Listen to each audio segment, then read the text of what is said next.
morning, everyone. My name is Marlon Collingwood. I'm the Vice President of Communications, Enrollment, and Student Life here at Plymouth State University.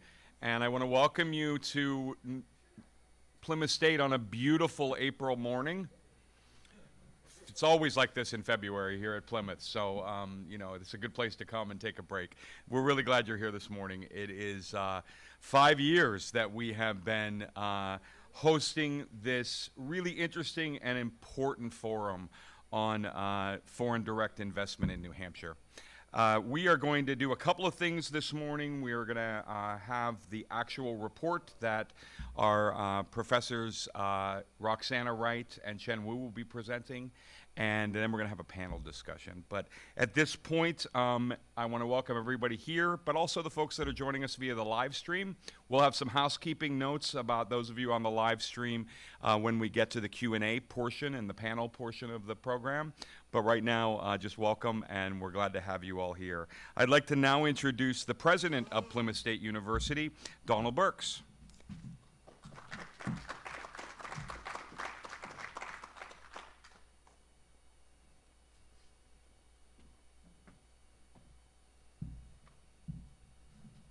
Thanks, Marlon. I'll add my welcome to his, and also to say this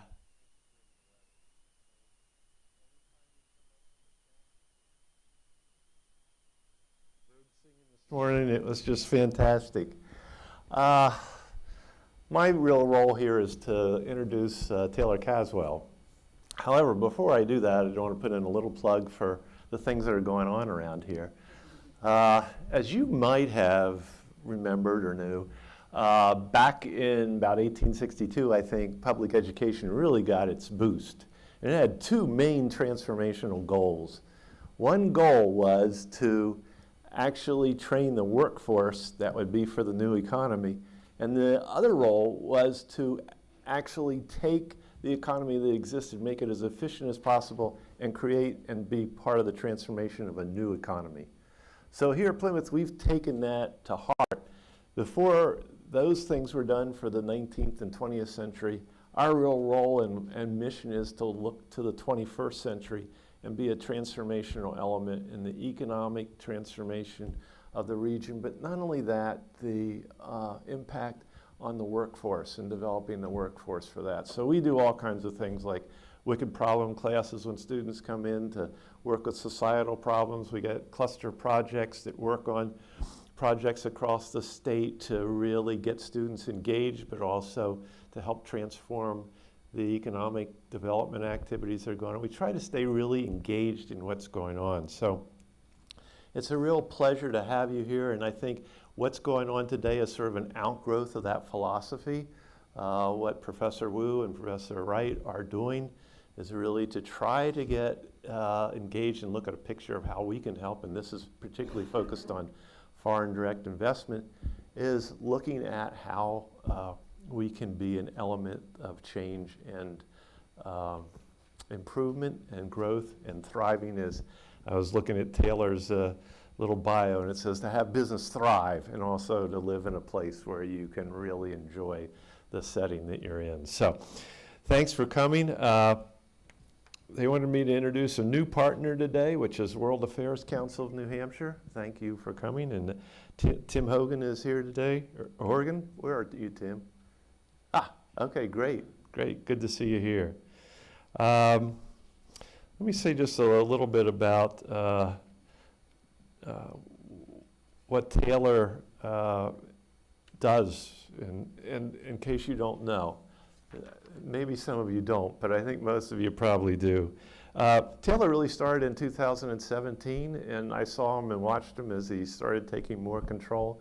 And I would say this about Taylor, which is, I think a lot of us consider him a friend, but he's also very strategic in putting together the resources of the state to really drive the direction of where we should go. And it's an honor to have him here. I think he plays a key role in this partnership, and I think this is something we want to help with, and that's why I think Roxana and Chen are really focused on what they can do to help make his vision a reality for the state.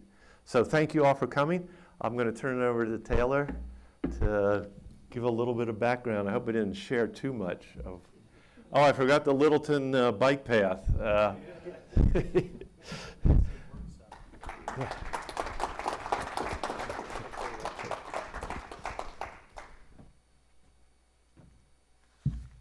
picture is 5 years old. In case you're wondering why there's a lot more gray hair here, there was a pandemic in there somewhere that took a lot of our time here. So thank you, Don, for having us. Thank you for this forum. I think having as Don mentioned, the relationships that we build at the department are central to everything that we do. And when we started doing this now a couple of years ago with Professor Wu and Professor Wright, I think that really established a premise from which we could continue to grow our relationship with our academic community here in Plymouth. We do that with schools and with our institutions at all levels, all across the state. But particularly this ongoing and growing event that we're able to put together here to talk about an important part of our economy is really central to that activity. So thank you to Don at Plymouth State. I also wanted to recognize, I see my friend Ambassador Dick Sweat is here today, and recognize that he is with us, and as someone who has been a practitioner in the space of international relations, really meaningful to have his presence and support here today. There's a number of other people here. We've got our staff that are here today. We've got a representative from one of our largest employers, if not our largest private employer at BAE Systems in the southern part of New Hampshire, is here to talk a little bit on the panel today. We've got representatives from the Council of the United Kingdom here as well. So a really good group to really talk about what these issues are and how it interplays with the New Hampshire economy. I should say that when we look at foreign direct investment in New Hampshire, it is slightly more than 8% of the jobs that are generated here in the state. As far as states go, that's a pretty high number. You don't see that number in a lot of other places, especially in a small state like New Hampshire. But for me and for us at the department, what it really represents is a level of diversification that we have in our state economy. It's a little bit like an index fund, right? In your retirement portfolio, you want to have a little bit of everything. And when we have 8% of our jobs that are the result of foreign investment in New Hampshire, it really allows us to have an economy and have investments and have jobs that are not wholly dependent on one industry or one area of the world or one geography. If you go even more granular on some of that data, within that 8%, most of those jobs are in very small businesses. 80% are in businesses that are less than 50, and probably half of that are in businesses that are smaller than 10.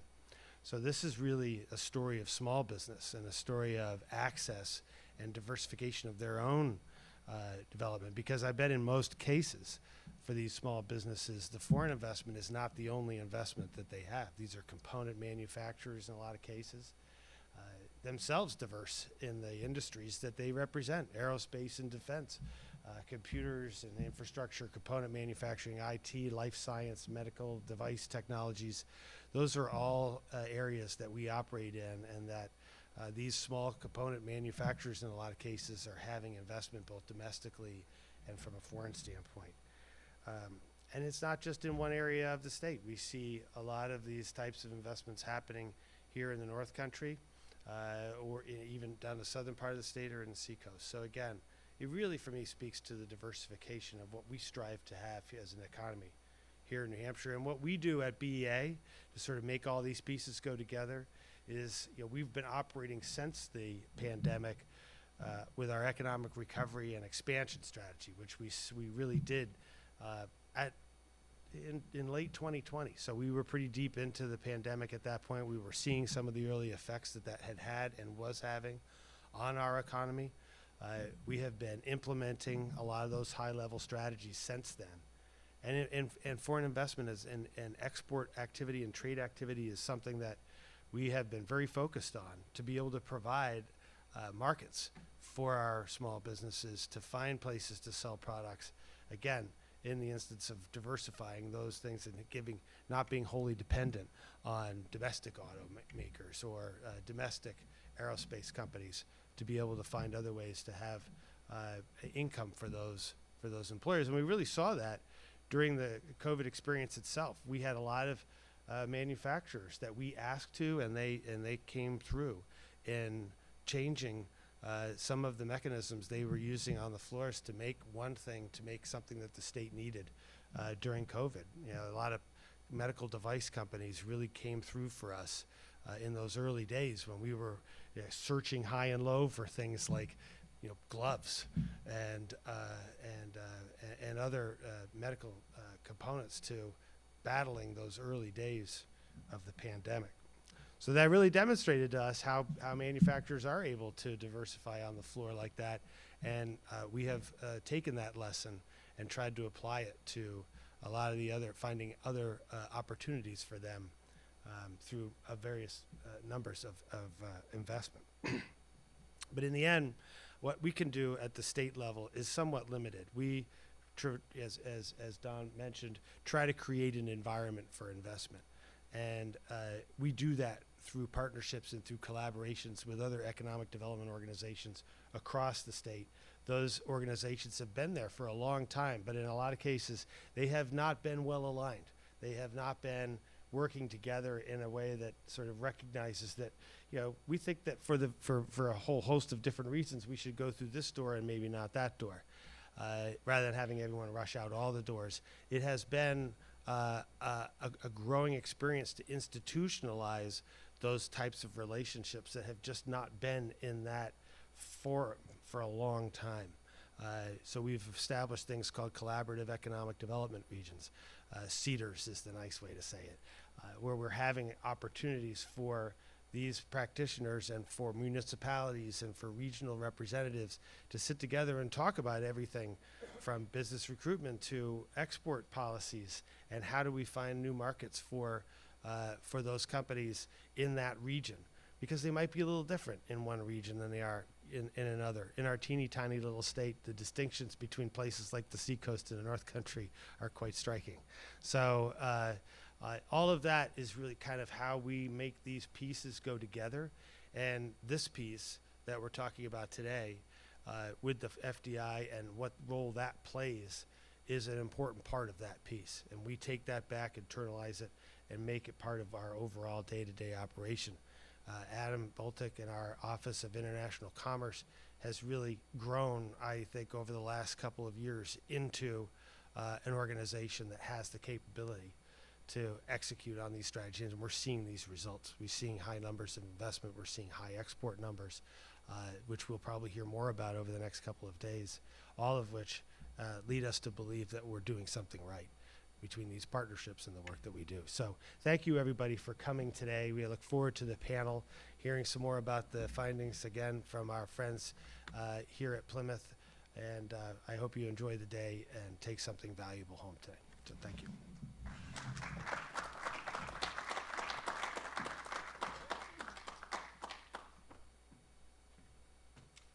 Thank you, President Burks and Commissioner Taylor. Much appreciated. So it said in my script, which I left at my table, so it's fine now, that this was the fifth year that we've done that, which is amazing. I will take us back probably 9 months before that fifth year when Dr. Wright and Dr. Chen and a group of us sat down and they talked about this research that they were beginning to do. And as we heard more, and there was a group of us in that room, and said, this is really interesting, right? They let us know pretty quickly that there were a lot of people doing this kind of research on a national level, right? But there was no one that was focusing on the state of New Hampshire. And I think together, over a period of a couple months, we put together the very first event that we had here. Taylor, I think you've been here for every one we've had in person, because there was one year, as you mentioned, that we were virtual. But during that time, this has become an annual event at Plymouth State, but more importantly, an annual product that Plymouth State, through the amazing work of Dr. Wright and Dr. Wu people have looked forward to, right? And begun to look at this as a point in time where they might make some decisions on how they move forward. It gives us a nice snapshot of an area, an investment in the state of New Hampshire that we might not always think about, right? And so it's my pleasure to have worked with Chen and Roxana for over 5 years, and it's great that we're doing this for the fifth time. And I'd like to introduce Dr. Chen Wu and Dr. Roxana Wright to present the results of the Foreign Direct Investment Report.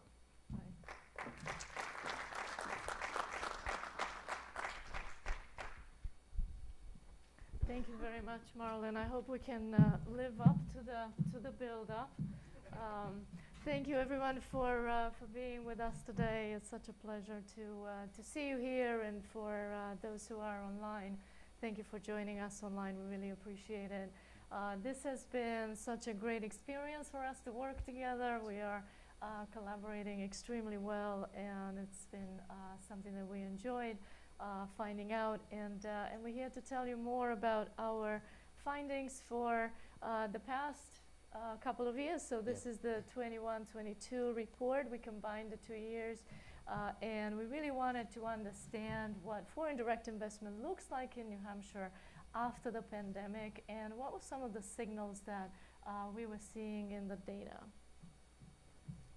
So the past 2 years are meant to be in our history, and to change many textbooks, because we got the pandemic, we got the supply chain disruption over worldwide, we got war, and we got historic inflation.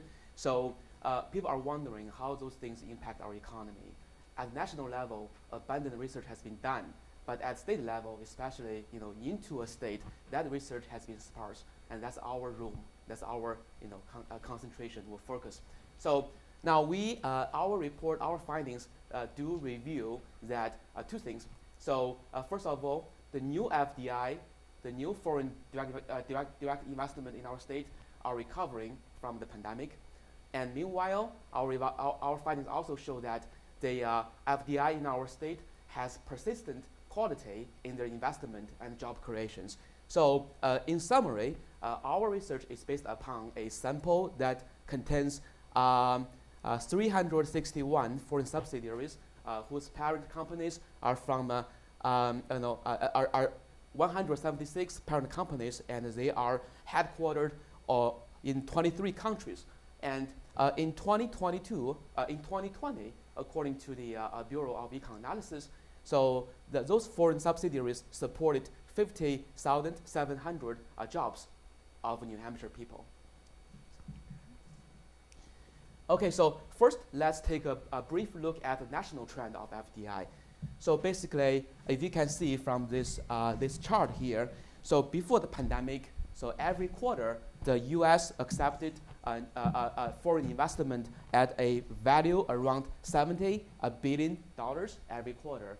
Now, during the pandemic, especially the first half of 2020, there was like a cliff-like drop in the quarter FDI into our country.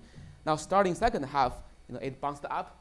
The last, especially towards the year end, that bounced up to, previously, the level before pandemic. Then in the first half of 2021, we got a revenge-like, bounce in FDI. So those are historically high. Okay. However, entering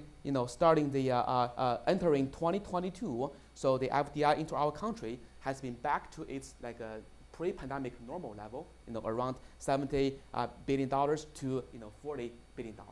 So this is a national trend. So does New Hampshire follow the national trend? The answer is yes. So let's first look at the new FDI. The new FDI is defined as the newly acquired or newly established or newly expanded business by foreign enterprises in our state. So the new FDI in New Hampshire is also recovering from the pandemic. As you guys can see, in 2020, so only $5 million investment were made by new FDI in New Hampshire, but in only $2 million.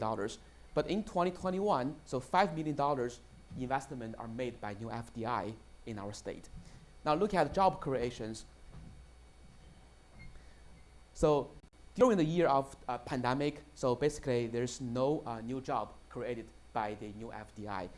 In 2021, the year post-pandemic, so there's 100 jobs created by new FDI. Now this level is pretty same with a pre-pandemic level, although they are different. There were some really good years like 2016, when 1,000 jobs were created by new FDI. But this recovery is still, it's promising and positive. Okay, now let's look at, so we wonder where does the FDI come from? So that's the country of origins for the FDI in our state. Then we look at the parent companies of the foreign subsidiaries in our state. So now, as of September last year, so New Hampshire attracted FDI from 176 parent companies headquartered in 23 countries. Look at heat map.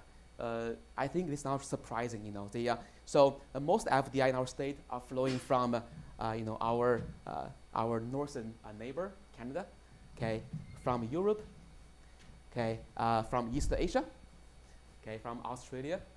Now, if we look at the countries, now it reveals that Canada is the biggest source of FDI in our state. It accounts near one third of the overall FDI. Now, in Europe, the United Kingdom and Switzerland are leading other European countries. Okay. Now, in East Asia, it was mainly Japan being our primary FDI source. Okay.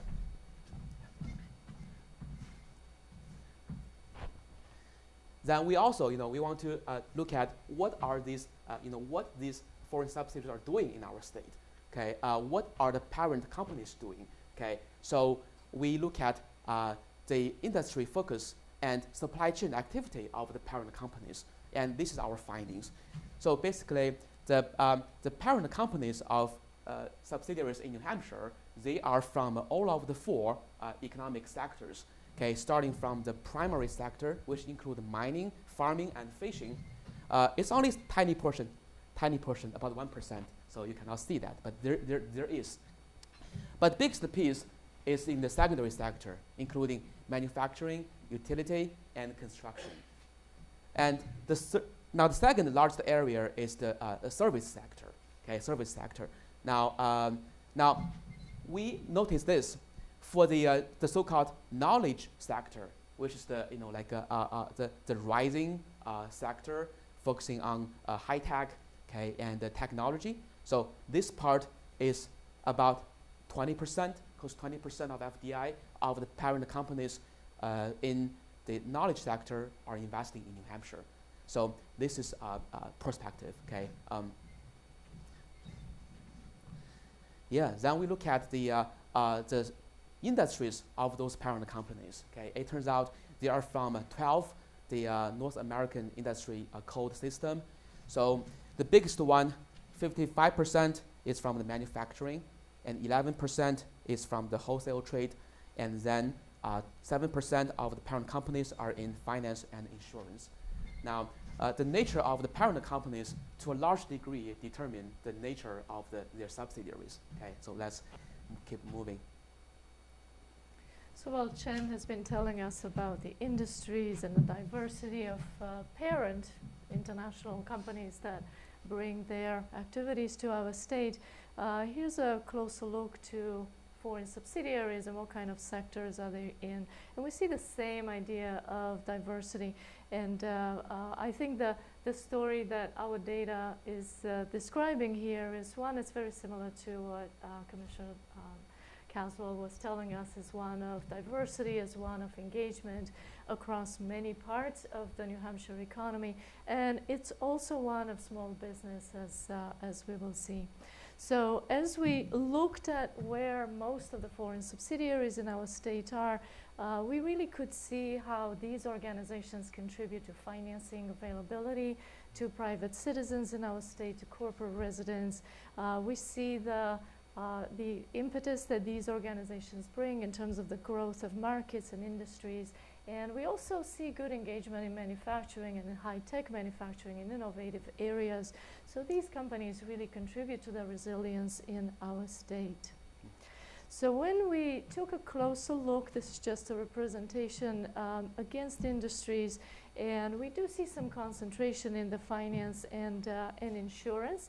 And when we look closer to see as to how these organizations have ties with their global partners, with their global parents, we really identify that they are creating this network of finance and insurance, that international connection benefits them and in turn benefits our state.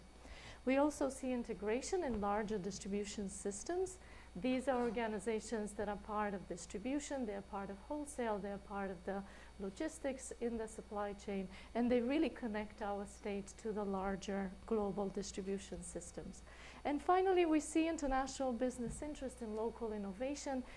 We see these organizations bringing a lot of value in terms of research and development, in terms of using even some of our local research institutions and using our state as a place for developing new products and new technologies. And looking a little closer at the data in terms of how these organizations are local and entrepreneurial, just like so many of the local New Hampshire business, the domestic businesses, we see that more than 60% of foreign entities or entities that have some foreign connections in our state have under 20 employees. And in fact, we even found that about a quarter of them have even fewer employees than that. And some of these organizations are really branches. They represent a larger organization. And we found that to be encouraging, the fact that these organizations were fitting really well into the entrepreneurial spirit and fabric of our state. And they were also contributing to represent other larger companies.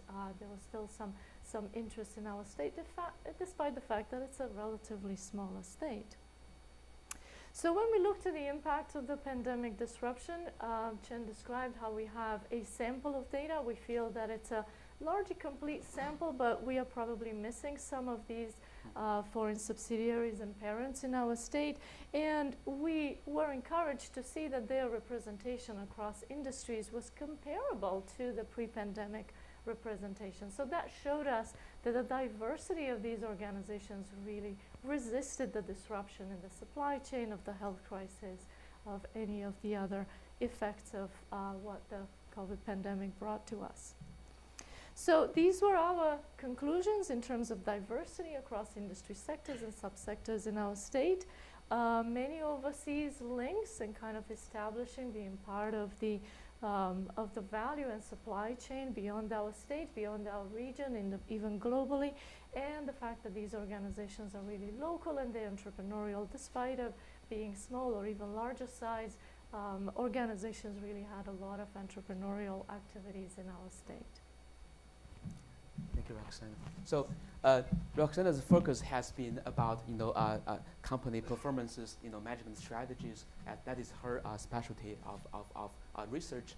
Okay, and she's it's lovely to work with her on this because she's always right on the business side. Okay, It's my name. You can't be wrong with Dr. Wright. So for me, as economist, my focus is public policy. So and regional economic development. So now in the next couple slides, I'm going to be talking about the implications for regional economic development. Now, first, we want to look at the geographic distribution of the foreign subsidiaries in our state, and this is what we find out. First, we scatter plot these foreign subsidiaries in this map, and it shows, not surprising, right? So two areas of clusters of FDI. One is the New Hampshire and the Massachusetts border, and the other is the seacoast area. Okay. Now, so in addition to the two cluster area, and we also find there was spillover from the cluster towards the inner state of the inner state, so the central New Hampshire. Even on the even in North Country, there were foreign subsidiaries. So okay, now moving from here, we dive into the county. Okay, and this is our finding. The two southern counties, Hillsborough and Rockingham, they in total, they account for almost three quarters of the FDI in our state. Now, the 4 central counties, Merrimack, right, Stratford, Sullivan, and Belknap, okay, they also account for about 20%, okay, 20% of the foreign FDI. Now, even in the northern border, okay, the countries also, they attract investment from foreign countries, okay.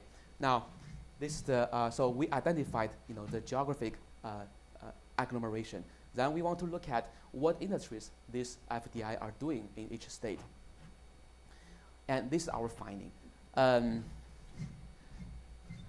The 2 southern counties, okay, they are, as you can see, okay, they're mainly, their FDI are dominated by the service providers, okay, due to, their proximity to the, to the populated area of New Hampshire and Massachusetts too. Now, moving into the center, you will see the relative importance of distributor increases, okay? So which means the central New Hampshire, is the gateway, right, to a bigger southern market. Now, if we move even further north, okay, for the north, in the North Country, you can see the relative importance of manufacturing grow up significantly. So this tells us there's potential to grow manufacturing FDI in the North Country, especially the border effect. We have Canada, that's a big source of FDI. Yeah, So this is just a snapshot of our data. Yeah. We hope you got some good information from our findings. We invite you to read our report, which will be ready on the PSU website. We feel that you could maybe obtain a deeper understanding of how these foreign connected organizations bring to our state and how they contribute to our state growth, gain some insights about finding partners, understanding where countries and what parts of the world these companies are connected with, and finally maybe be inspired to restore some of the development plans, and we can say that we had such a great collaboration with Business and Economic Affairs in our state. So thank you so much for listening. Yes? Where did you say we could find the full presentation? I just uploaded it to the FDI page that has event information. It's there now. Okay. Thank you. Thank you. Excellent. Thank you so much. Can you guys stay on? Sure, absolutely. So we have a few minutes before we're going to do a break before our panel discussion. I thought while we have the two of you up here, any specific questions on the research that you just saw, which is very high level, but I saw lots of folks kind of taking notes and that kind of thing. Anything specific anyone would like to ask? Yes.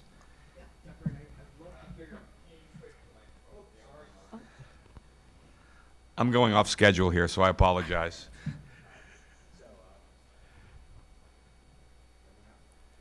Hello? Perfect. I was wondering if you could comment a little bit on dollar value. These are number of companies, number of subsidiaries. What about the dollar distribution? Is that materially different? How might our understanding of FDI in New Hampshire differ if we counted dollars rather than entities? Sure. So one of the 2 ways that we focus our analysis, and this is my way of saying that we haven't looked into that. I think it would be a very good piece of our research. We try to understand FDI from a presence point of view. So we know there's some research, so FDI markets, for example, provide data on projects and project value for each of the states.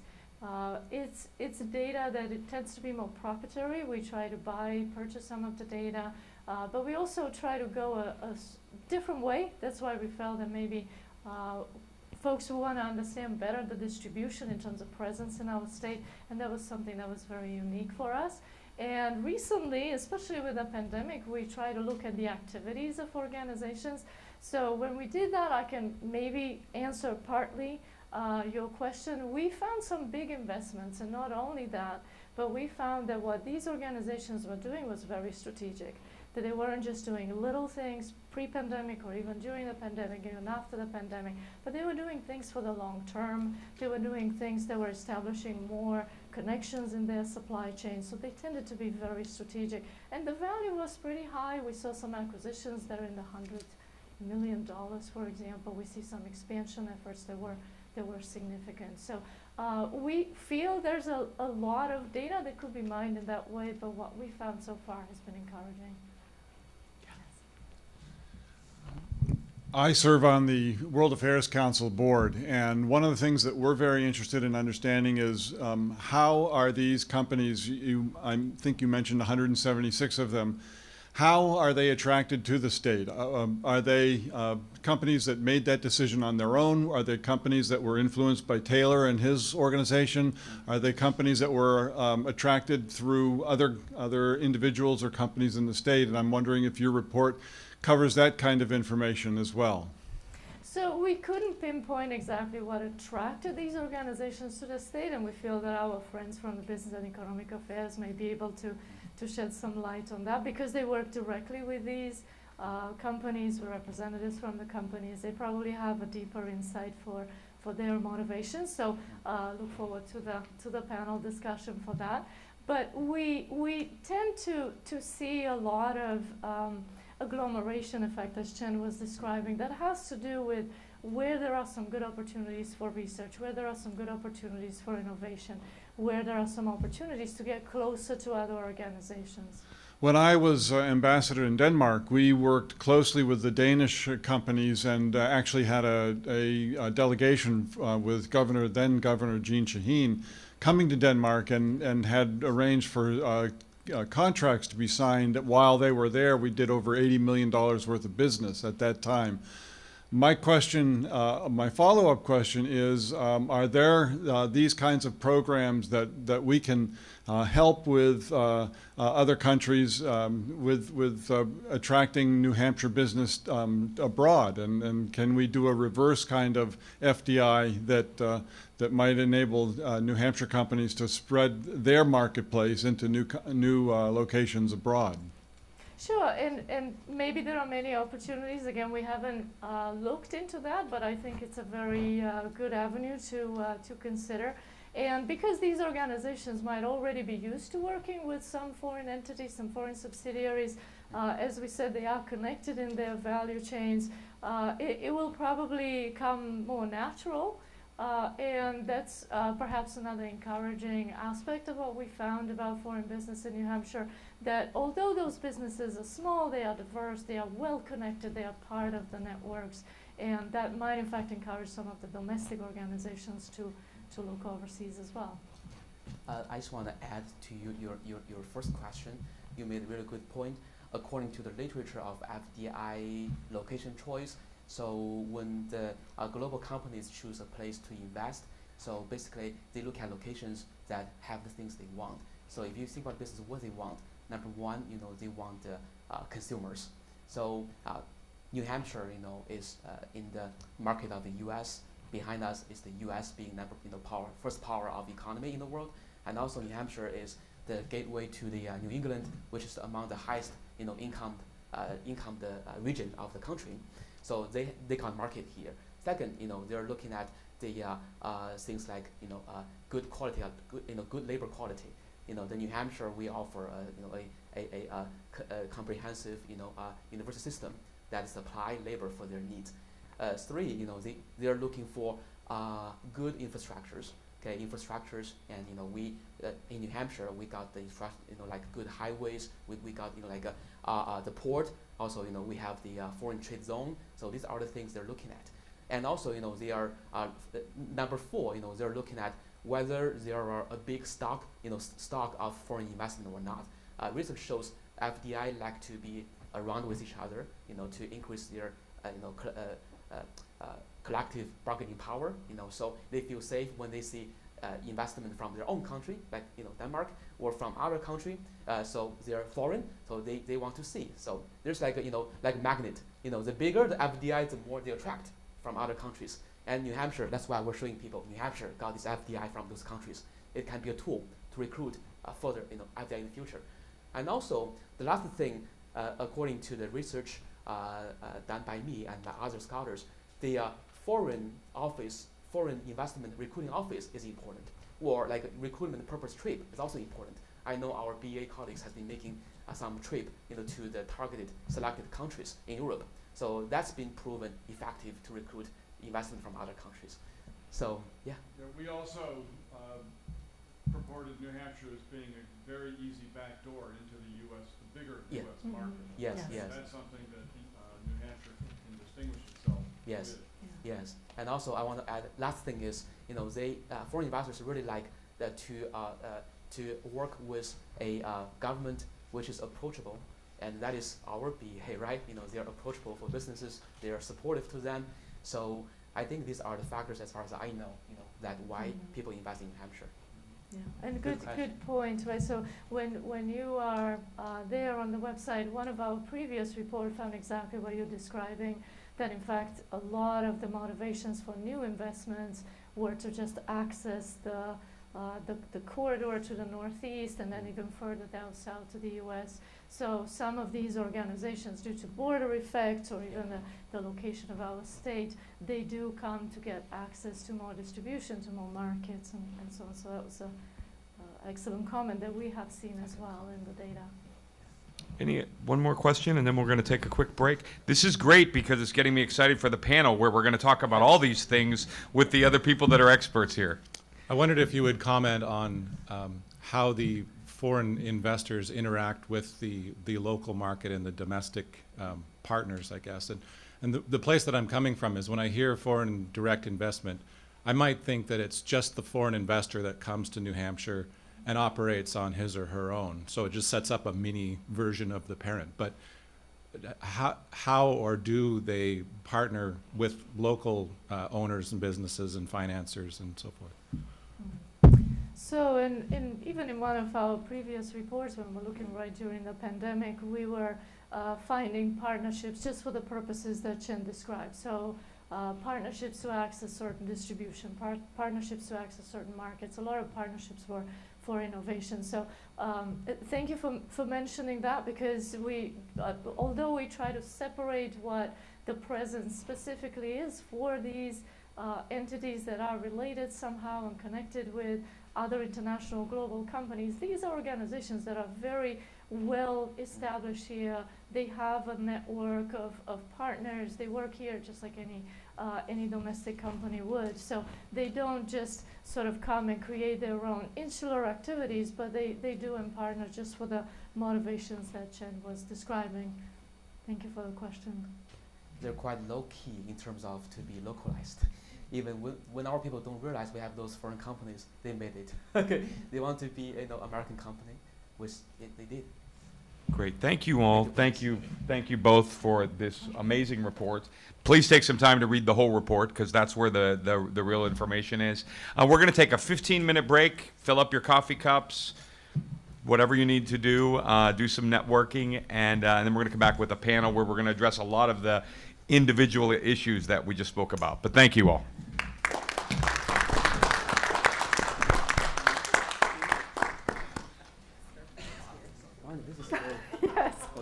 Questions when we get to that point, and I will go over that. So I'm going to stay over here because I think there's less feedback. So I would like the panelists, first of all, thank you all for joining us. I'm going to skip Roxana because we've already met Roxana. I'm going to start with Ray, and I'd like each of you to introduce yourselves and tell us who you're here representing. Okay, well, again, thank you for the invite this morning for this event. My name is Ray Brusso. I'm the Vice President and Deputy General Manager of BA Systems, which is headquartered in Nashville. I'm Bryce Morrison. I'm a shareholder at Bernstein Scher. We're a law firm operating in Portland, Maine and Manchester, New Hampshire, and I practice federal tax law. Hi, I'm Mark Liberty. I'm the Business Development Manager for New Hampshire Department of Business and Economic Affairs out in Concord. Good morning. I'm Kirsten Chambers-Taylor, the Regional Director for the Department of Business and Trade at the UK Consulate in Boston. Fantastic, and we've already met Dr. Wu. So, Kirsten, I'd like to start with you, if we could. You're probably one of the first touch points for companies that are looking to invest in New England from the UK. What sort of companies are looking to come to the United States that you deal with? What are their size, industries? What do they have in common? Fantastic. So there are a huge number of companies from the UK in the US. We share about 1 million jobs across the United States that are employees of UK companies that are here, and it's about the same for US companies in the UK. And the trading relationship's pretty strong. It's 250 billion a year in trade and about 1.5 trillion invested in FDI between the two countries. So to say that the trading relationship is strong is possibly an understatement. For New England, our teams focus on life sciences, given the prevalence of that sector in this region, aerospace and defense, financial services, and professional services, including law firms, etc., and a big focus on clean energy. So for my team, a good example of a company that has recently invested in the area is Venterra Group. It's a company which coordinates the activities for a number of other companies trying to access contracts in the offshore wind industry. So they have recently set up, not in New Hampshire, a little further south. However, they are predicting exports of 20 million, 30 million, 100 million, and then 250 million of pounds over the next 4 years. So we work with the big ones. Those are good, juicy companies to work with, but predominantly, as you heard earlier, there are a lot of small to medium-sized companies that we work with. And on the life sciences side, they're just looking to tap the market here. Fintechs looking to connect with the financial services industry, etc. So it's a smattering of everything, but life sciences and defense and financial services are the big ones. Great, thank you. Mark, I'd like to talk a little bit about BEA. So I know we saw in the presentation here some of the changes that happened during the pandemic, Yeah. right? Can you talk a little bit about what you all saw, right, and how you're what you're doing now to compensate for that and moving forward, where it's going? Well, 3 years ago, I think one of the things that our office really had to was have that situational awareness. And I know, and I start with that because when you were talking about February and March of 2020, we didn't know what was going to happen. None of us knew. When we were hearing this pandemic, we thought we hear things like, oh, it's only going to be for a couple of weeks, to forever changing. And it was somewhere in the middle of that. So I know that, and not saying this because the commissioner's here, but I do think that what the commissioner and what leadership really pushed was we need to be able to be nimble and really help out the businesses as these things are breaking in real time. We were the first state to get EIDL loans approved by SBA, and we were able to really start working with businesses to address pandemic challenges before businesses even were leaving the office and everyone worked at home. And so for us, I think it's always a lesson we learn every day, is that we have to be nimble. We have to be able to work with the businesses to say, okay, what are your challenges? What is it that you really need from us? And drill down. And I work with Adam, and I work with Alan, I work with the other team here, and I think one of the things they're really good at is, okay, what is it that you really need for us to do? How can we help you with those challenges? And that is, I think, actually the biggest lesson you learn. There are going to be incredible opportunities for the state of New Hampshire with businesses looking to downsize, people that see the quality of life, being able to work from home, not necessarily having to be in an international hub to do international business. And those opportunities are existing, and we're working on that. But I also think that, and we'll talk, if we ever talk about a unique value proposition, it is the ability to really get a phone call, get an email, respond quickly, be able to talk to the commissioner, talk to the governor, and determine what those challenges are. And I think in the final part of that, then say, okay, how do we make our business sector better? How do we at BEA and the government work better in terms of, we're looking at things as terms of how do we make it easier for businesses to get resources? So we're looking at that in terms of business service portal and some other works that we're doing. Governor announced a couple days ago looking at streamlining regulatory reform, universal licensure. Those are the sort of things that if you can get those things done, that is a massive issue. That is a massive advantage for the state of New Hampshire in drawing business domestically and internationally. Thank you. Ray, I'd like to talk a little bit, so BAE is widely appreciated as a major employer and a huge supporter and part of the engine that makes New Hampshire what it is. Why do you think New Hampshire is a great place to grow and invest and manufacture? Well, let me start with, it might be a little biased. Okay, that's okay. I grew up, was raised in New Hampshire, moved back 20 some odd years ago, and I've raised my family in New Hampshire. But let me say that it starts with I think the most important part, and that's people.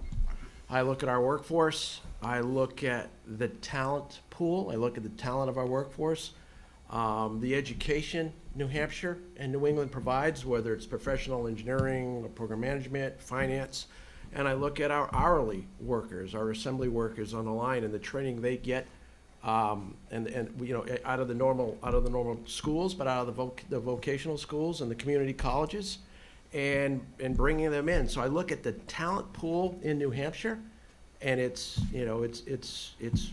tremendous. So it allows us to draw the workforce that we need.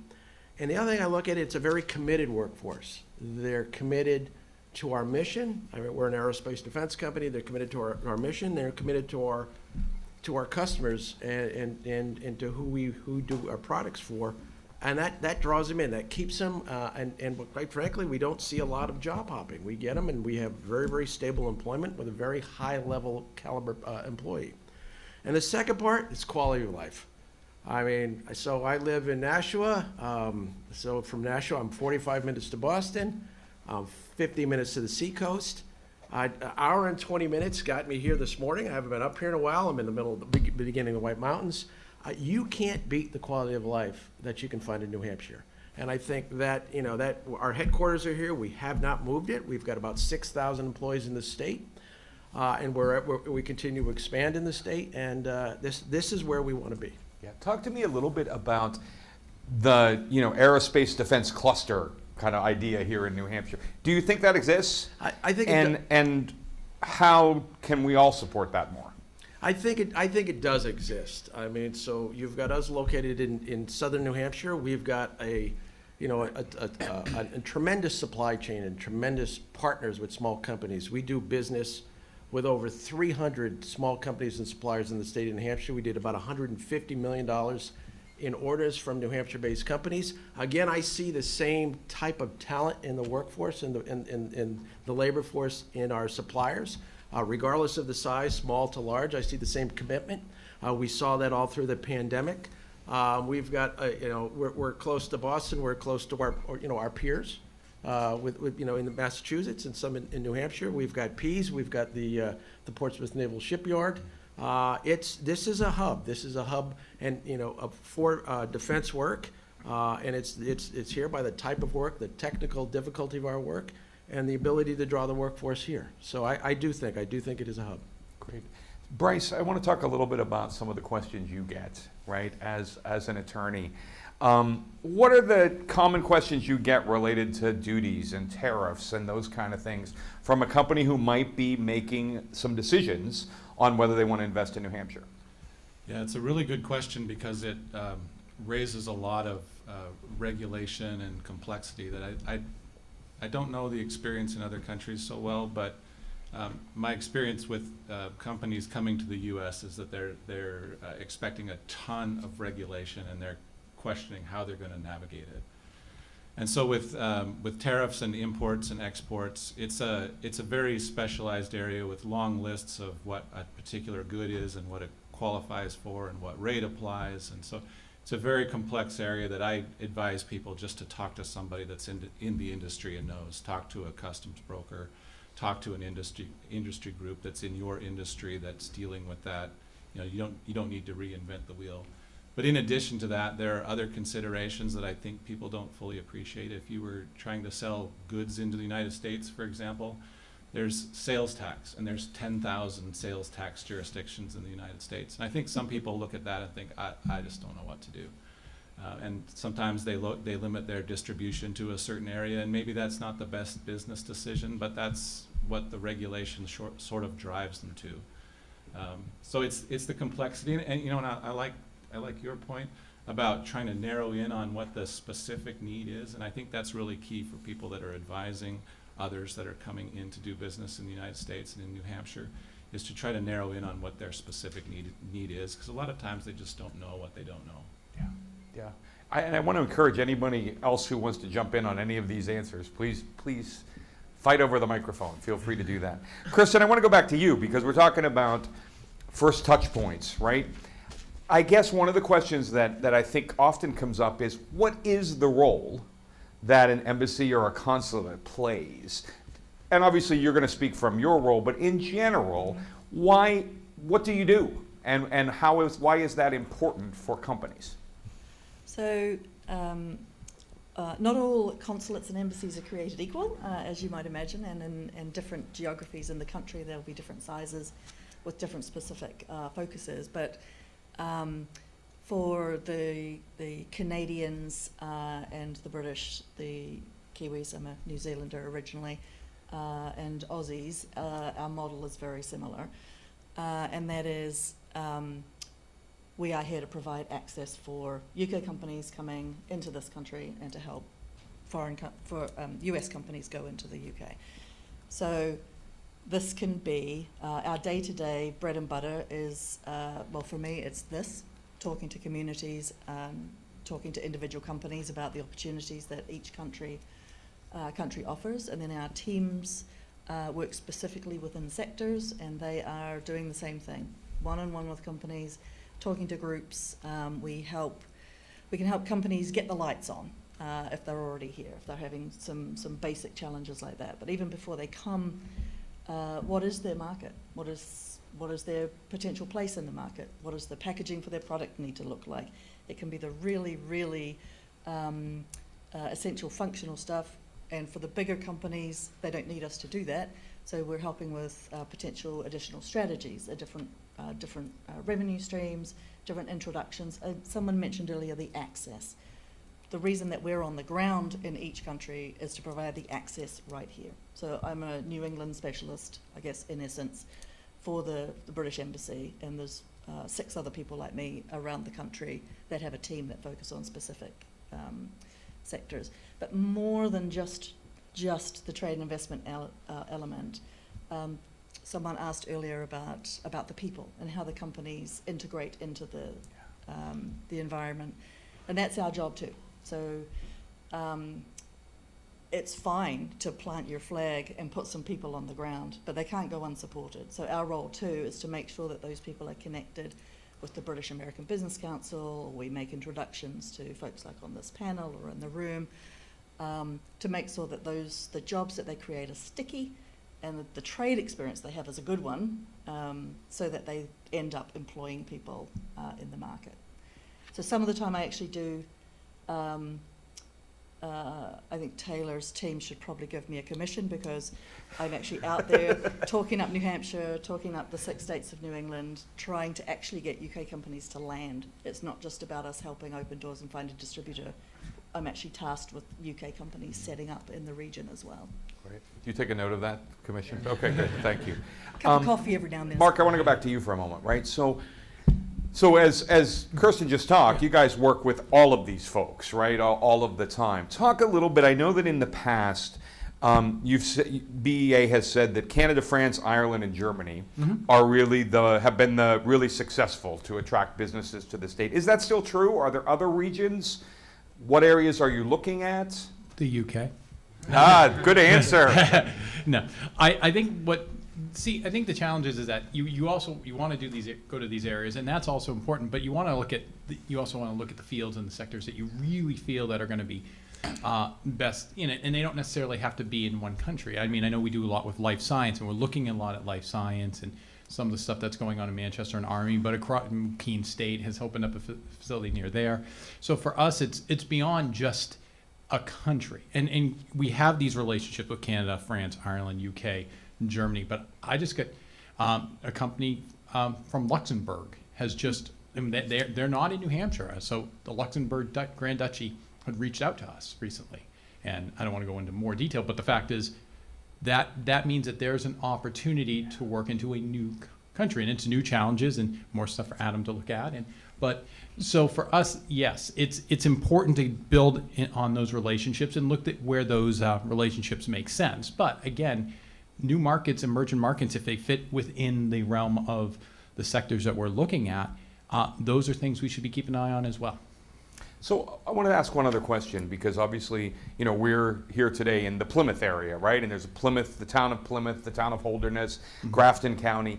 Talk a little bit about what local governments should be doing or should be thinking about so that they are ready to welcome and have foreign investment come to the local communities. Well, one thing that was mentioned earlier today is the alignment. And alignment's important because you need to be able to collaborate. I was in a community yesterday, and I love working in this community, and I won't say which one it is, but sometimes they say, well, we're this size, and this is great. We're 10,000 or 11,000 people, and we should be able to get some businesses. You know, these companies are working with countries, or they're working with international cities that are larger than New Hampshire in terms of population. So what they have to remember is if you're a city or a town, you should be working with other towns in your area. We should work with the state of New Hampshire and look at what resources are available, because you're going to need those resources. So that's where the alignment's important. So first thing I would say to communities, like, talk with us. We can kind of help you figure out the resources in your area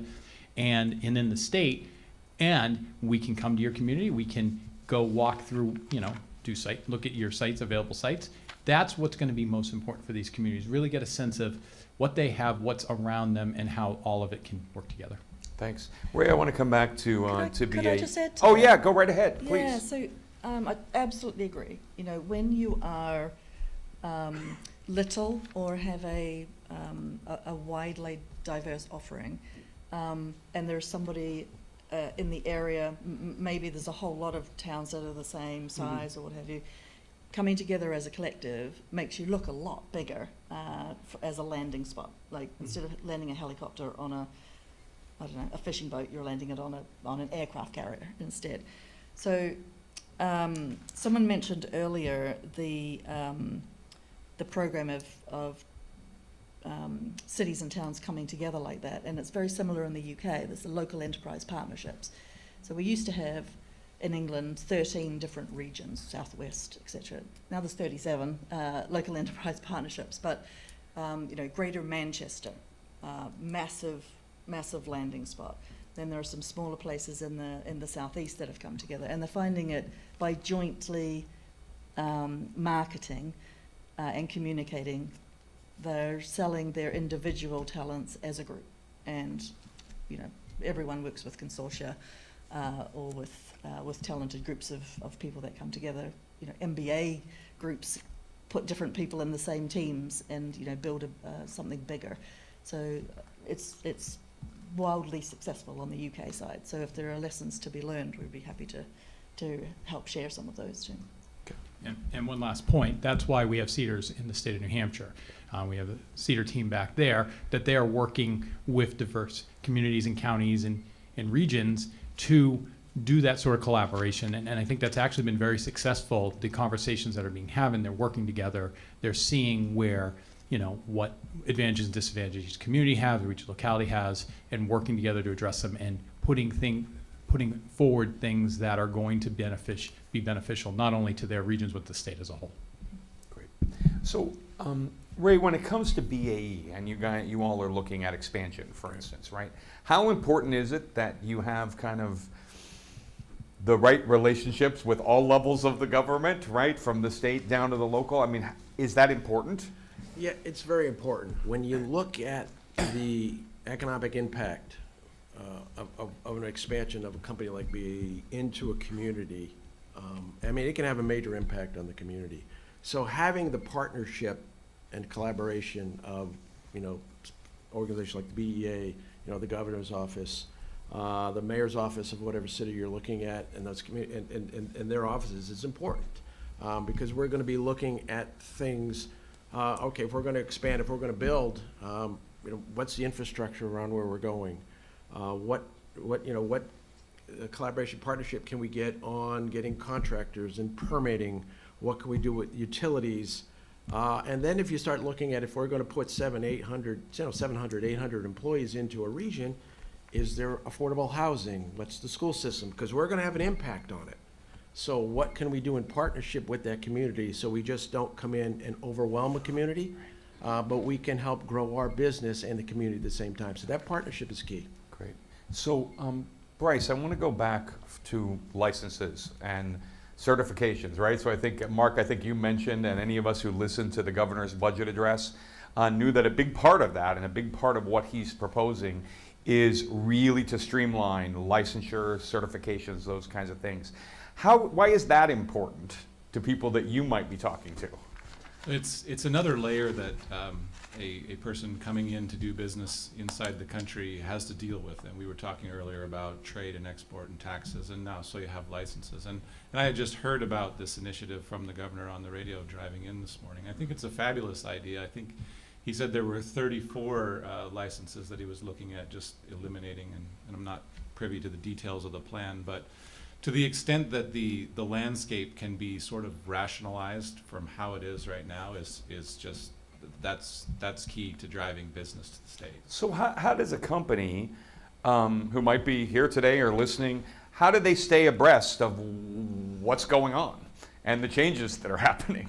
Well, obviously, you're going to give them your business card and say you'll be happy to help them do that, right? But talk a little bit about that. Yeah, well, it comes back to just being good at what you're doing and then not good at everything else that's coming at you. So when you set up your business, you probably had the idea, or you knew somebody that was going to acquire the product, but you didn't know anything about payroll, you didn't know anything about HR, you didn't know anything about taxes and other things, licenses, and so acquired sort of a group of advisors to help out. And that's what I think advisors and people that work with the sort of on the ground kind of businesses can really add value to the proposition, is if they help put together that team of advisors that will help somebody understand what they don't know, and also help them find a way to just do it because it's already been done that way. They don't need to do it again themselves. It's been done 100 or 1,000 times, and like, here's the way to do it.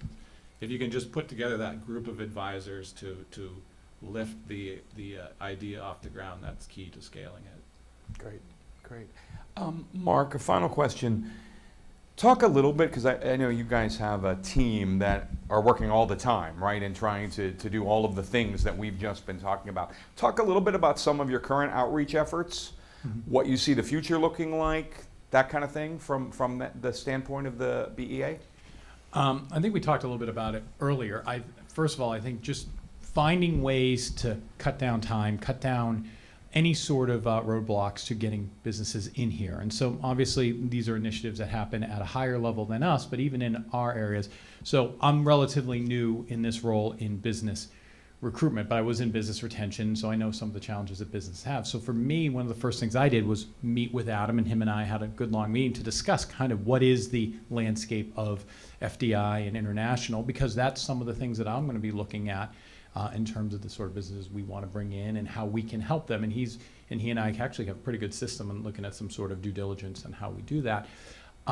Obviously, we talked about the life science. I mean, we mentioned that, offshore wind is something the governor has made a real point on. And so when that starts coming down the line, much more so in the next couple of years, we're going to be working with international companies because they have a real presence in that area. So that will be for us to look at, not just, the companies that build the turbines, but all of the supply chain that go with that and the companies that work on that. And inevitably, many of those will be foreign as well. So we'll be looking at how do we address those challenges. And as we've said before, supply chain was a major issue during COVID. So if we can look at what the supply chain issues are and how we can even minimize those issues as well, that's going to be really important for us in the work that we do. Great. So I'm going to open it up to questions that folks here might have. I believe I need to give people an email, Lisa, correct, if they're online and want to send a question? Yes, I believe it's noted on the live feed. Okay, so it's on the live feed. If you're online and want to email a question, do that, and Lisa will do that. But questions from the audience about anything? Yes, and if you can go to the microphone, that would be great. I think this would be a question best for Mark, but in the type of contacts you're receiving abroad, are you receiving anything from sovereign wealth funds, countries that are trying to find ways to directly invest and buy entire companies, like in the defense sector or aerospace or anything like that, since we have this pretty broad supply chain here? In my early time here, I have not seen any of those companies. Obviously, if those were to come about, we would work together and look to see what options and how we could help them do that. But, and as those come along, we will do that. But I haven't seen any in my early days in the role. Any other questions? I guess I have a general question for all of you, right? So all of you, from Roxana and Chen, who did the research, all of you play a different role, right? Maybe start with you, Kirsten. You've seen how other states do this, right? You work with other states. What do you think New Hampshire's doing right? What more could we be doing? So on the doing things right, I think Taylor and Adam and the team are getting out there. They have great profile. There's a lot of services in the state of New Hampshire for companies that want to export, but also looking at the teams looking at foreign direct investment. Years ago, I've been with the consulate since 2000. There was a New Hampshire beachhead in London called New Hampshire House.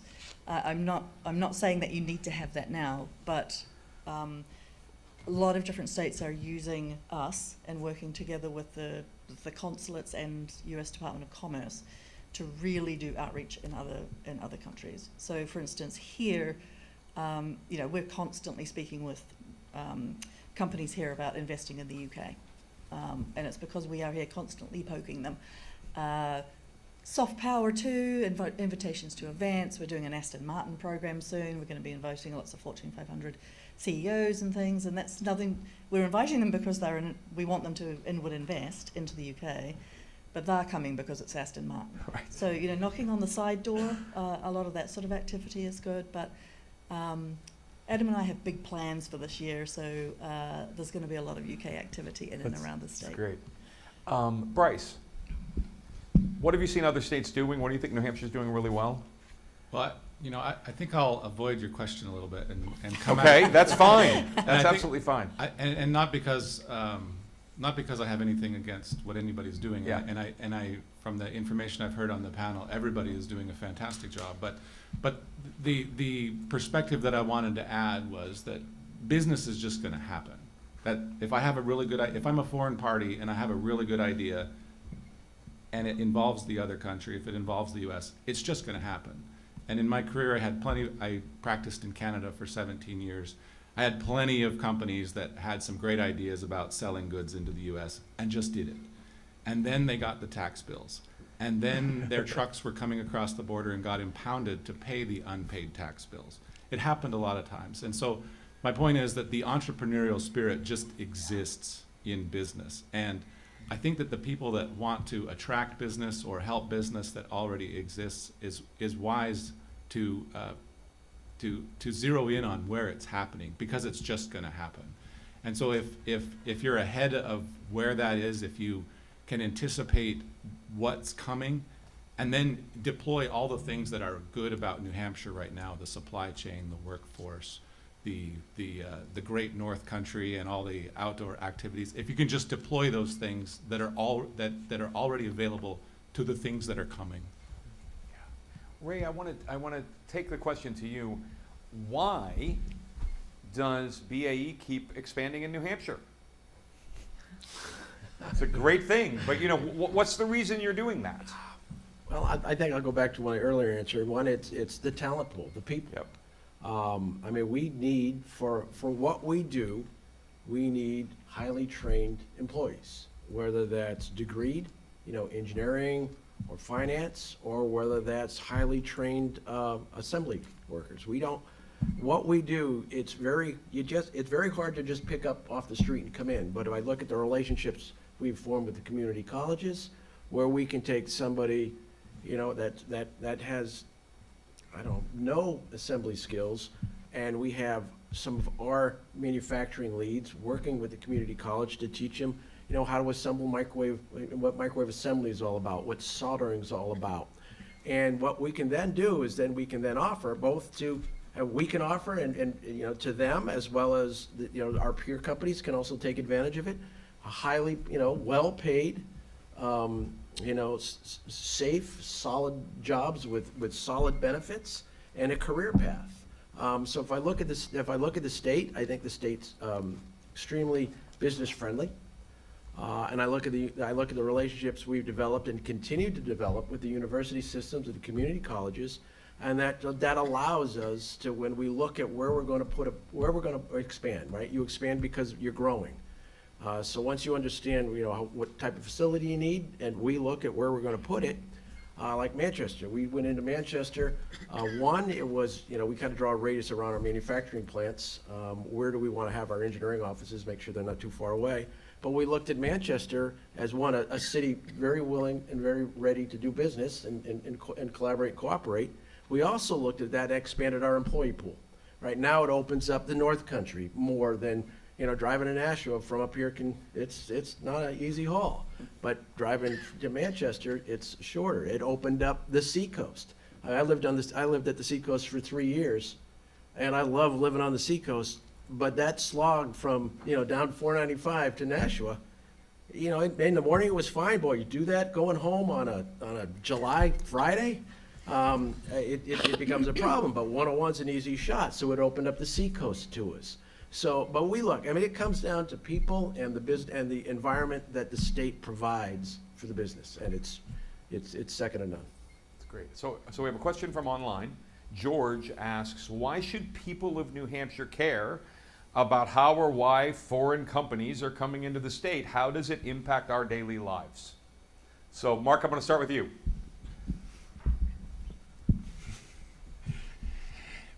Business that comes into the state of New Hampshire, whether it be domestic or foreign, provides jobs, and a lot of times really good paying jobs, and it brings the workers that fill those jobs, and usually well-skilled jobs. Those jobs pay well, and they enhance the quality of life of the state of New Hampshire. And those are the sort of things that me as a New Hampshire native, see that in somebody who grew up in a very blue-collar area and growing up, seeing these jobs that come in, seeing what the expansion, and you're not focusing just on one industry, you're not focusing on one company, you're now diversifying your economy, which creates resiliency for the state. And so when you have a pandemic or you have a downturn, you're able to withstand it better than other areas. So throw that in with a good business environment. These sort of companies bring value added to the state, and one that we not only should be encouraging, but doing more to encourage.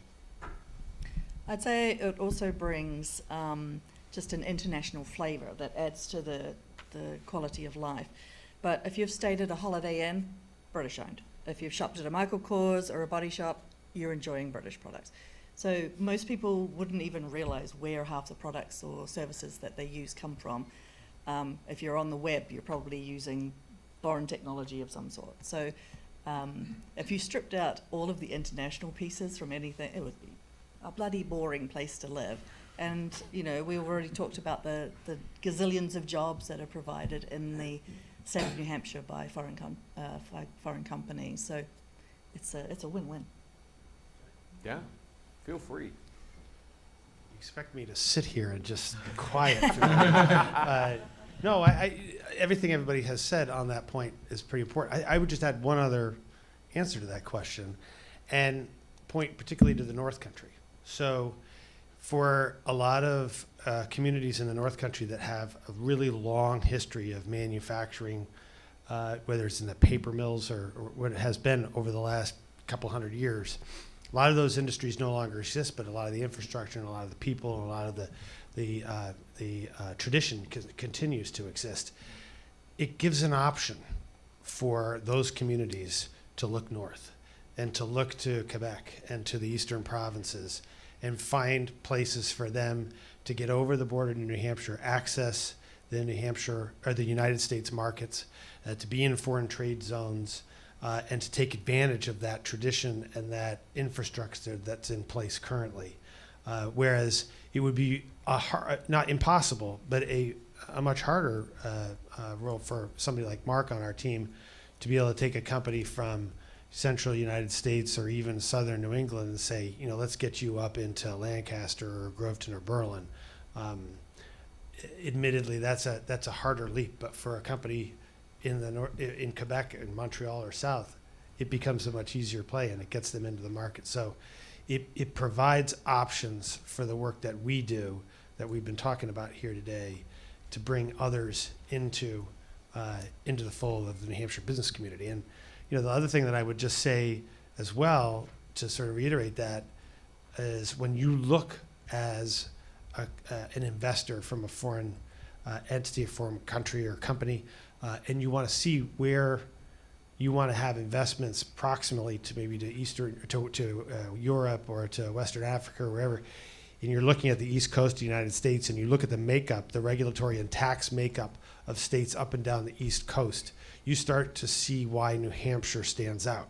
Because as you've heard here today, from large employer right down through small employers, the ability to access government, the low tax environment, the regulatory environment that just keeps getting even more pro-business, we focus on clearing the decks for our employers to access an economy, to access a U.S. market, and to have proximate location to where they're originally coming from. So it is really important if you want to be really on the East Coast of North America. New Hampshire starts to really stand out for a lot of those inherent sort of institutional components of what it's like to do business here. So follow up to that question from Sarah, and I think this kind of goes right along with it. Are there ways that towns and communities like Plymouth and others in the North Country could increase the chances of foreign direct investment coming into our communities? It seems like a great opportunity to create jobs. Are our local communities doing everything they could?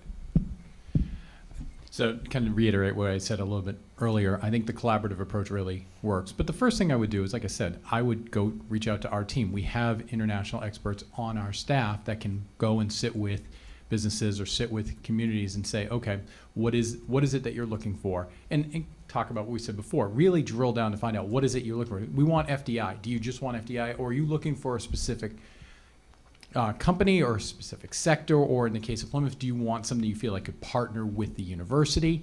So those are the types of questions that we'll be asking, and to say, okay, it's almost like trying to do a doctoral dissertation. I want to talk about World War II. It's like, well, no, you have to drill it down to something much more specific. The ability to drill down and really get a sense of what is it you're looking for, how do we attract investment is going to be key. And we have the team that can do that. And we also have the resources that can connect to other elements, whether that's Grafton Economic Development or whether that's the Business Industry Association New Hampshire. We talk about alignment. We're doing a lot more with our partners, our economic development partners in the state, and we feel like there's more a direct line to them, and that will be able to help and be able to drill down and be able to really figure out what it is a community wants in terms of FDI.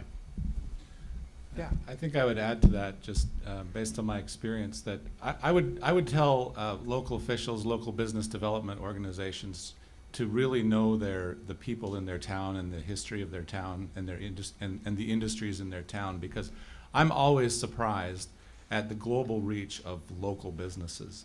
I had a client one time who was operating, this was in Canada, and he was operating out of a very small warehouse at kind of the edge of town.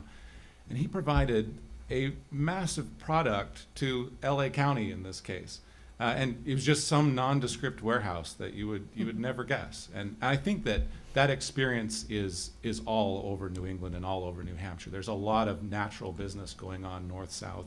There's a lot of natural business going on to other parts of the world, and they come from places you may never never guess, family connections or history, or pulp and paper mills in the north. I don't know, but you really have to know your local area and ask those questions.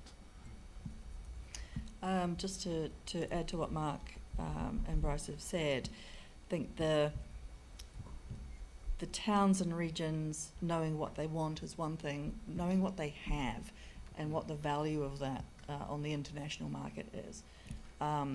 So what's shiny in your towns? What's shiny in your regions? Maybe that only you have. If you've got something that becomes the most sought after location or talent source or educational connection, that's what you should be shouting about. That's what we're looking for when we're working with UK companies. They're looking to either be the first mover in an area and be the big fish in a small pond, or they want to be, as someone mentioned earlier, with everybody else, but they're still going to want to know exactly what you've got to offer. So it's data driven a lot, but then the marketing team kick in and it becomes everything that's shiny. So along those lines, somebody online is asking, we talk a lot about the New Hampshire advantage, right? what does that mean to foreign companies? Specifically, does our New Hampshire tax code hurt or help our chances of bringing in foreign direct investment? I see some glances to the tax guy. And I'll say two things about that. One is there is definitely an advantage over income tax-based states. There's no question about that. I think that's very popular.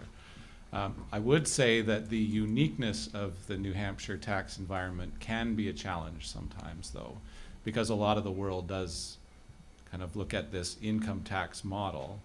And so you'd say that New Hampshire has a different kind of environment or has no tax. It just floats over people's heads, and it takes a lot of education.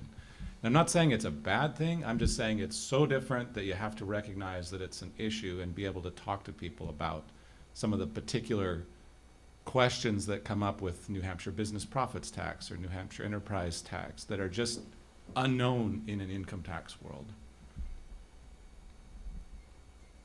Okay, so another question, and now we're getting into some real specifics here, right? So talk about, so somebody asks, do FDI companies bring some of or all of their own workers with them? If so, how does the diversity or lack of diversity in New Hampshire impact their experiences when they come here? Take that if I can. Go. So the answer is it depends. For most of the inward investors into the region that we work with, they might bring one. It might be the first person coming in to land. I've got three cases like that right now. The challenge is the immigration system, the visa status of, and the visa categories. You can't just wander in and open a business and then expect to stay here.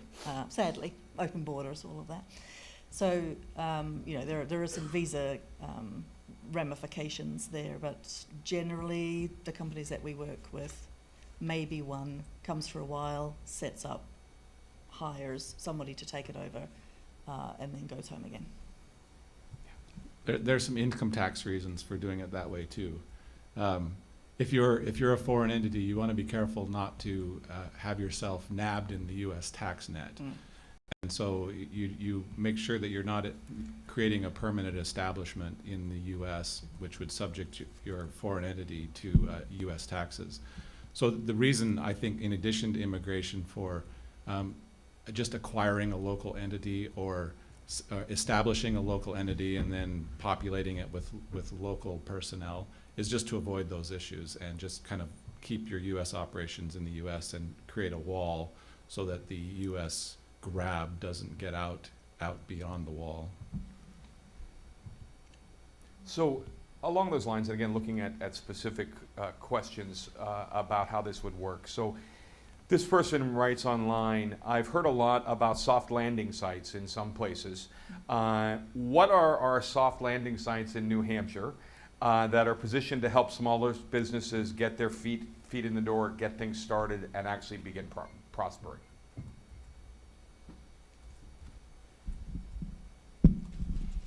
In terms of actual physical locations, or? That sounds like the question.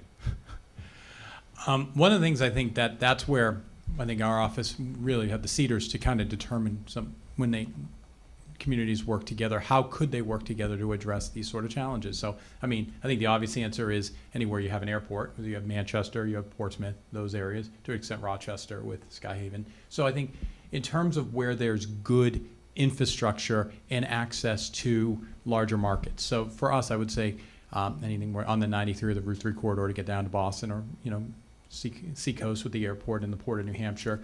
And as the commissioner mentioned, access to Canada, and that's not to be underestimated because it's not that far beyond, you know, in the North Country, whether in Berlin or Lancaster, to get to Quebec and maritime markets. So I would say in terms of that, that's important. Also, areas with colleges. Like I said, Keene State has seen some business come into this area, Plymouth as well. So that's all in Hanover, Lebanon. That's helpful as well. But I mean, again, the question that was said earlier. If I'm not necessarily in those communities, how do I determine what is my unique value proposition? So again, that's where we work and say, okay, well, what's your workforce? What is it you're looking for and all of that? So I think there's some natural areas that work for FDI, and also those within a foreign trade zone. But there are opportunities for many communities even beyond that. So, are there any special incentives currently, or that New Hampshire provides to foreign firms to help them get started and grow, or are there any plans for special incentives if there are none right now? Oh boy. Some of you may know that New Hampshire doesn't really offer a lot of incentives for, but the argument is the tax code, the quality of life, the proximity. You put those things together, that is more conducive to long-term success than, as one person as I've talked to said, the sugar rush of incentives. Because after 5 years or after the incentives run out, then are you necessarily in the location that's best suited for your community, for your business and moving forward. So I always make the argument, we do have some incentives, we do have some tax, we have the ERZ program, which gives some tax relief. Coos County has its own. One thing we also are really good at is when we work with businesses to determine whether they're in an opportunity zone, new market tax credits, any other federal incentives as well, and how they can be stackable to what may exist in New Hampshire as well. So we really make a point to say, okay, if you were to come here, here are the resources available at the federal and at the state level, and combine that with everything else that New Hampshire does have to offer, and make it as appealing a package as possible. Anyone else? So, we have no more questions online. Any more questions from the group here now that we've had a nice discussion? Any follow-ups? Good. Well, I'd like to thank the panel. I would like to thank all of you for being here. I'm going to ask President Burks to come up and kind of sum things up for us and end our morning together. I'm sure folks will stick around a little bit if there's specific questions or networking. Oh, we got another question? Yes, we have another question. We have actually Oh, okay. Never underestimate the power of online.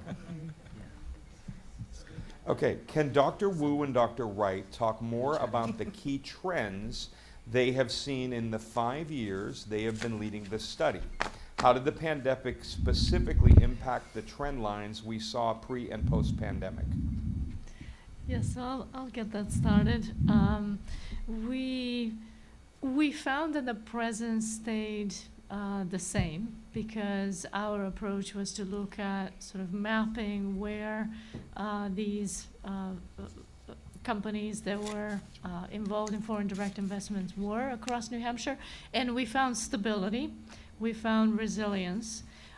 In terms of the activities, again, what we have done pre and post pandemic, kind of the same activities, and I think I mentioned before, very long term, very strategic, very much in terms of integrating in supply chains. So one of the things that Chen and I often talk about is like, will we see any change? Would there be something interesting in our report?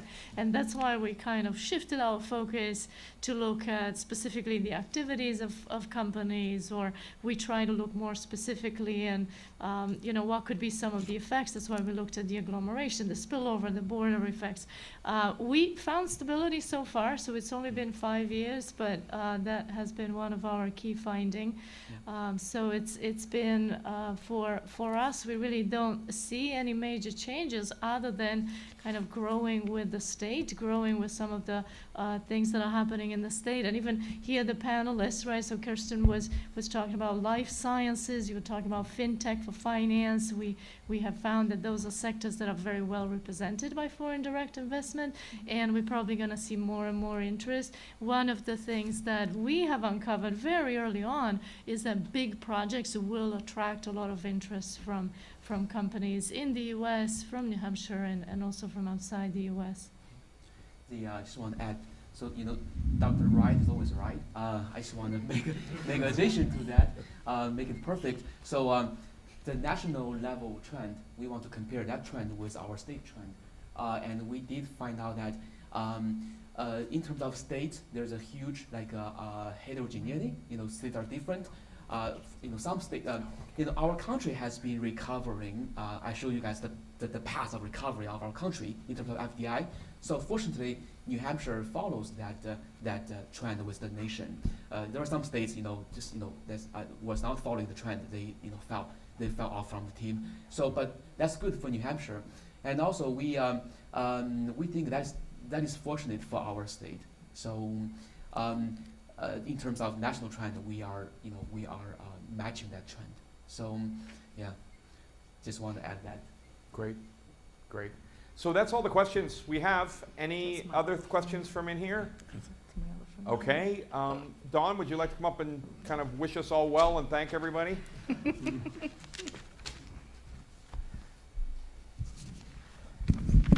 Pull this out. It's been fascinating sitting here and listening to you. I've been in quite a few different states and been involved in economic development in those regions. And it's always interesting to see what the differences are between one state and another. The thing I notice about New Hampshire, which is also one of its great benefits, is how it's a community of communities, probably more so than any other state I've lived in. So there's this need, I think, and there's a sense of independence throughout the state of New Hampshire. It always seems to me, and it came up in the panel discussions a lot, is how do you work together across all these different communities to put together things or ideas and concepts in a strategic way and know what's in those communities so you can work together as a whole. And I think that's, to me, that's one of the biggest things going forward in New Hampshire that I see as a challenge. It's also a strength of the state itself, because you've got all that diversity of ideas and concepts and ideas that fit in different pockets, so to speak. But I also think some of the things that are interesting and came out was this sense of we need to know what we're about as a community. We need to pull together as a group. And the more we're able to present that picture of us as a whole, the better we will be in success of attracting industry and foreign investment. And I also think that's really the goal in the end, to build a state that the citizens of New Hampshire can benefit from the progress that's made. And I think this has been a great discussion of all those areas and items. It's been fascinating. I thank the panel for joining us. I think these are worthwhile things just to hear what everybody's thinking about and what the ideas and concepts are. Also thank Professor Wright and Professor Wu for putting together the FDI analysis. I think it's helpful. It also tends to, over a period of time, indicate trends. I thank Taylor for being here, and also for Tim. I think the presence and the goals and the strategies, and knowing that there are support resources throughout the state to help us work together to achieve these goals, I think is great. And I've seen so much movement in that over the course of time I've been here. So thank you all. Thanks for coming. Thanks for the discussion. Thanks for setting this up, and thanks for making the trip. It's a beautiful day outside, I will tell you. I hope you get a chance to walk around it a little bit. We don't get days like this very rarely at this time of year, but it's great. Thanks a lot.